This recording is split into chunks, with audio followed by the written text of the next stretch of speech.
বলছি, কম্পিটিশন না করে কোঅপারেট করুন। কোঅপারেট করলে আমাদের সমস্ত শরীর, your entire body mechanism is made out of cooperation.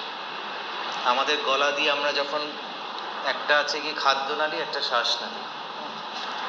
তো যখন আমরা খাই তখন কয়েক সেকেন্ডের জন্য যখন জল খাচ্ছি বা খাবার যাচ্ছে, লাংসে প্রবেশ করার যে একটা জায়গা আছে ওটা বন্ধ হয়ে যায়, যাতে খাবার লাংসে না ঢুকে যায়, তাই তো?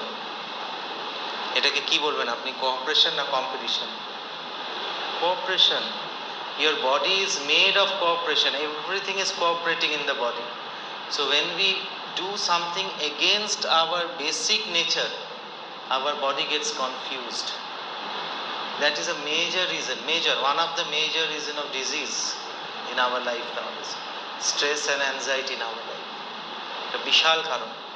তো জীবনকে এইভাবে দেখুন যে আমি সবার সাথে কোঅপারেট করবো, কারণ আমার কোঅপারেট করলে আমার সুবিধে, তার কতটা সুবিধে তা না, কারণ আমার সমস্ত শরীরের মেকানিজমটা তৈরি হয়েছে কোঅপারেশন দিয়ে।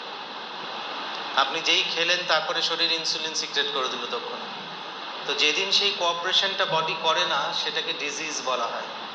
তো যখন আমরা এই কোঅপারেশনটা বাইরে মানুষের সাথে করি না, তখন আমরা ডিজিজড ইন্ডিভিজুয়াল, আর সমাজও তখন রোগগ্রস্ত হয়ে যায়। যে আজকে সমাজ আমরা দেখতে পাচ্ছি রোগগ্রস্ত একটি সমাজ, কারণ হচ্ছে আমরা কেউ কারোর সাথে কোঅপারেট